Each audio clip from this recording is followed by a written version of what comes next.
दोस्तों जरा सोच कर देखिए क्या होगा जब एक ऐसा फाइटर भारतीय वायुसेना को ज्वाइन करेगा जो दोगुना समय हवा में रह सकता है आज के मौजूदा फाइटर जेट्स की तुलना में और दोगुना मिसाइल के साथ दुश्मन पर हमला भी कर सकता है। हम यहाँ पर ज्यादा समय बर्बाद न करके बताते हैं कि ये विमान कोई और नहीं होने वाला है बल्कि हमारा माइटी तेजस मार्क 2 होने वाला है, जो कि होने वाला है भारतीय वायुसेना का अगला बड़ा गेम चेंजर। जहां तेजस मार्क 1 अल्फा सिर्फ 57 मिनट तक लड़ सकता है, तो वहीं मार्क 2 120 मिनट से भी ज्यादा समय तक लगातार कॉम्बैट मिशन कर सकता है, वो भी 8 बीबीआर मिसाइल्स के साथ में। तो क्या ये भारत की एयर पावर को पूरी तरीके से बदल देगा? आज हम जानेंगे पहले इसकी पूरी कहानी। नमस्कार दोस्तों, आप देख रहे हैं आईने हिंदी, जहां पर हम बात करने वाले हैं पहले तेजस मार्क 2 के बारे में। दोस्तों तेजस मार्क 1 अल्फा और मार्क 1 को लेकर हम लोग अक्सर बात करते हैं, तो सवाल ये आता है कि मार्क 2 का करंट स्टेटस क्या है। अगर हम मीडिया रिपोर्ट्स की बात माने तो ये इंटरनल टेस्टिंग से गुजर रहा है, जहां पर हमें इसमें कुछ नई रिपोर्ट्स देखने को मिली हैं। एक तरफ जहां मार्क 1 और मार्क 1 अल्फा अच्छे फाइटर जेट हैं, लेकिन उनमें एक बड़ी समस्या भी है कि उनका एंड्योरेंस टाइम और मिसाइल कैरिंग कैपेसिटी लिमिटेड है। वो सिर्फ 57 मिनट तक का कॉम्बैट टाइम रखते हैं और सिर्फ 4 पीवीआर मिसाइल्स को लेकर उड़ते हैं। इसका मतलब क्या है? यानी कि बार बार बेस पर लौटना पड़ सकता है, ज़्यादा शॉर्टीज लेनी पड़ सकती है और ज़्यादा पायलट फटीग हमें देखने को मिल सकता है। और मॉडर्न युद्ध में जहां लड़ाई विजुअल रेंज से बाहर होती है, वहां ये लिमिटेशंस काफ़ी ज़्यादा बढ़ जाती हैं और काफ़ी बड़ी मानी जाती हैं। तो वहीं तेजस मार्क 2 इसीलिए सिर्फ एक अपग्रेड की भूमिका में नहीं देखा जा रहा है, बल्कि ये एक कम्प्लीटली रीडिज़ाइंड फाइटर हो चुका है। इसमें हमें कुछ मेजर चेंजेस देखने को मिले हैं, जैसे कि इसका फ्यूजलाज 1.35 मीटर लंबा है। इसमें हमें कैनार्ड्स देखने को मिलती है, जिससे बेहतर स्टेबिलिटी और मनूवरबिलिटी हमें देखने को मिल जाती है। इसमें हमें ज़्यादा इंटरनल फ्यूल कैरिंग कैपेसिटी देखने को मिलती है, जो 3400 किलोग्राम से भी ज़्यादा की है। हाल ही में इसमें जो अभी प्रोटोटाइप है उसमें F414 इंजन को लगाए जाने की बात सामने आई थी, और ये इंजन बेसिकली 98 किलोन्यूटन का थ्रस्ट जनरेट करने में सक्षम है। यानी कि इससे हमें ज़्यादा थ्रस्ट देखने को मिलता है, बेहतर फ्यूल एफिशिएंसी देखने को मिलती है और लंबा कॉम्बैट टाइम भी देखने को मिल जाता है। अब बात करते हैं सबसे खतरनाक अपग्रेड की, वो है मार्क 2 की फायर पावर। तेजस मार्क 2 में हमें 11 अलग अलग हार्ड पॉइंट्स देखने को मिलते हैं, जहां पर ये 6.5 टन का जो पेलोड है वो कैरी कर सकता है। ये अपने साथ 8 बीवीआर मिसाइल जो है वो स्टैंडर्ड कैरी कर सकता है और 10 मिसाइल जो है वो डुअल रैक पे पॉसिबल है। इसके अलावा अगर हम मार्क 1 अल्फा से इसको कंपेयर करें तो उसकी तुलना में ये तकरीबन 2 गुना ज़्यादा मिसाइल कैपेसिटी रखता है और ये कैरी कर सकता है अस्त्र मिसाइल को, फ्रेंच और रशियन वेपन सिस्टम को। आने वाले भविष्य में इसमें मीटियोर की संभावना भी देखी जा रही है, और अगर मीटियोर आ जाती है तो निस्संदेह इसकी कैपेबिलिटी नेक्स्ट लेवल पे पहुंच जाएगी।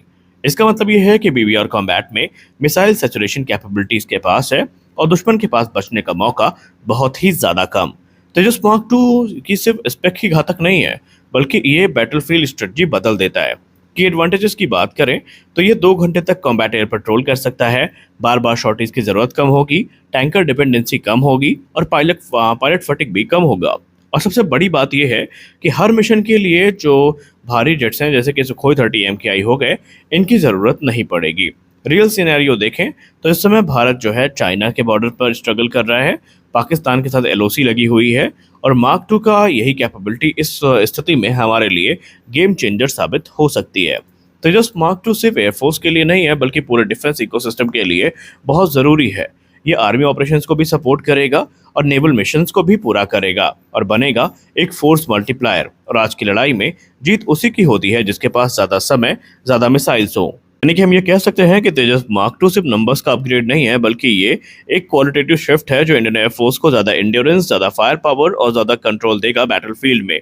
और यही कारण है कि इस समय हर कोई इसके आने का इंतजार कर रहा है और बहुत जल्दी हमें इसके दर्शन भी होने वाले हैं। अब नजर डाल लेते हैं अपनी दूसरी बड़ी अपडेट पर। भारतीय नौसेना एक ऐसा कदम उठाने जा रही है जो इसे दुनिया की सबसे ताकतवर नौसेनाओं में एक करने वाली है, और हम ये भी जानेंगे कि कैसे आने वाले समय में युद्ध सिर्फ इंसानों से नहीं बल्कि हमारे ड्रोन्स लड़ने वाले हैं, और क्या भारत बना रहा है एक ऐसा एयरक्राफ्ट कैरियर जो पूरी तरीके से भविष्य की टेक्नोलॉजी पर आधारित होगा। चलिए शुरू करते हैं।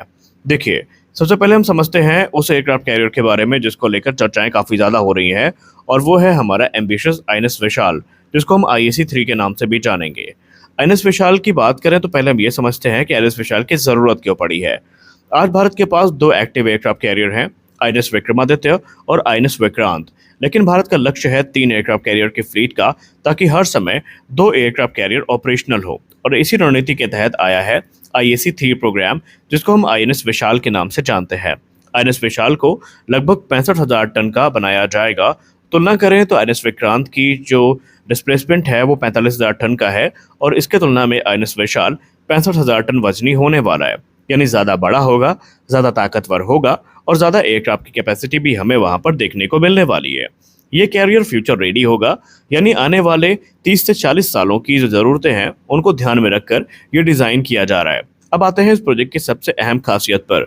यहाँ पर मैन अनमैन टीमिंग को बहुत ज़्यादा विशेषता दी गई है, बहुत ज़्यादा प्राथमिकता दी गई है। आईएनएस विशाल पहला भारतीय एयरक्राफ्ट कैरियर होगा जो फाइटर जेट और ड्रोन्स को एक साथ लेकर चल पाएगा। इसमें शामिल होंगे स्टेल्थ यूकैप, जैसे कि हमारा घातक हो गया, medium altitude long endurance, high altitude long endurance drone, loyal wingman drones. और ये ड्रोन करेंगे क्या? ये दुश्मन की निगरानी करेंगे, इलेक्ट्रॉनिक वॉरफेयर करेंगे, डिकॉय मिशन करेंगे, सटीक स्ट्राइक करेंगे। और सबसे बड़ा फायदा, पायलट की जान यहाँ पर खतरे में बिल्कुल भी नहीं पड़ने वाली है। इस पूरे प्रोजेक्ट के पीछे है डीआरडीओ और एरोनॉटिकल डेवलपमेंट एजेंसी। ये एजेंसीज बना रही हैं स्टेल्थ यूकैप, ऑटोनोमस कॉम्बैट ड्रोन और नेवल ड्रोन सिस्टम। आईएनएस विशाल सिर्फ एक जहाज नहीं है, ये भारत के डिफेंस इकोसिस्टम का एक बहुत बड़ा प्रतिबिंब या बहुत बड़ा स्तंभ होने वाला है। आपको बता दें कि आईएनएस विशाल में कई फ्यूचरिस्टिक टेक्नोलॉजीज भी हमें देखने को मिलने वाली है, जैसे कि इसमें हमें फुल इलेक्ट्रिक प्रोपल्शन देखने को मिलेगा, जिससे एफिशिएंसी काफ़ी ज़्यादा होगी और बेहतर पावर डिस्ट्रीब्यूशन हमें देखने को मिल पाएगा। हाई लेवल ऑफ ऑटोमेशन देखने को मिलेगा, कम क्रू, ज़्यादा ऑपरेशनल एफिशिएंसी इसमें हमें देखने को मिलने वाली है। फ्यूचर वेपन रेडी होगा, यानी इसमें डायरेक्टेड एनर्जी वेपन सिस्टम, जिसको हम लेज़र वेपन सिस्टम भी कहते हैं, वो देखने को मिलेंगे। यानी ये जहाज़ आने वाले युद्धों के लिए पूरी तरीके से तैयार होगा और इसीलिए इसको इस प्रकार से डिज़ाइन किया जा रहा है। करंट स्टेटस की बात करें तो अभी ये प्लानिंग और डिज़ाइन स्टेज में है, सरकार की मंजूरी का इंतजार है। शॉर्ट टर्म में इंडियन नेवी चाहती है आईएनएस विक्रांत की सिस्टर क्लास शिप, लेकिन लॉन्ग टर्म में आईएनएस विशाल को डेवलप करने पर जोर दिया जा रहा है। स्ट्रेटेजिक इंपॉर्टेंस की बात करें तो आईएनएस विशाल भारत के लिए जरूरी इसलिए भी है क्योंकि इंडियन ओशन रीजन में इससे हमें डोमिनेंस मिलेगी, चाइना की नेवल एक्सपेंशन का हम जवाब दे पाएंगे, सी लेन की सुरक्षा होगी और लॉन्ग रेंज स्ट्राइक कैपेबिलिटी हमें मिलने वाली है। यानी ये सिर्फ डिफेंस नहीं बल्कि जियोपॉलिटिकल भी हमारे लिए बहुत ज़्यादा ज़रूरी है। तो कुल मिलाकर हम ये कह सकते हैं कि आईएनएस विशाल को लेकर भारतीय नौसेना बहुत ज़्यादा गंभीर है और इसमें फ्यूचर की बहुत सारी वो टेक्नोलॉजीज भी देखने को मिलने वाली हैं जो अभी आमतौर पर हमें किसी एयरक्राफ्ट कैरियर में देखने को नहीं मिलती। लेकिन यहाँ पर ज़रूरी ये है कि पॉलिटिकल विल अच्छी हो, डिफेंस प्रोक्योरमेंट में आमतौर पर जिस प्रकार की लेट लतीफ़ी देखी गई है उसका ये शिकार ना हो, तभी जाकर हम ये कह पाएंगे कि जो टारगेट रखा गया है उसको सही समय पर हम अचीव कर सकते हैं। यानी आईएनएस विशाल सिर्फ एक जहाज़ नहीं है, ये भारत के फ्यूचर वॉरफेयर का ब्लूप्रिंट है, जहाँ इंसान और मशीनें मिलकर लड़ेंगे, एआई और ड्रोन युद्ध का चेहरा बदलेंगे और भारत बनेगा एक true blue water navy power. तो आज के इस वीडियो में बस इतना ही। आशा करते हैं वीडियो आपको अच्छी लगी होगी। वीडियो अच्छी लगी वीडियो को लाइक करिए, नए चैनल को सब्सक्राइब करिए। मिलते हैं अगले वीडियो में, तब तक के लिए जय हिंद।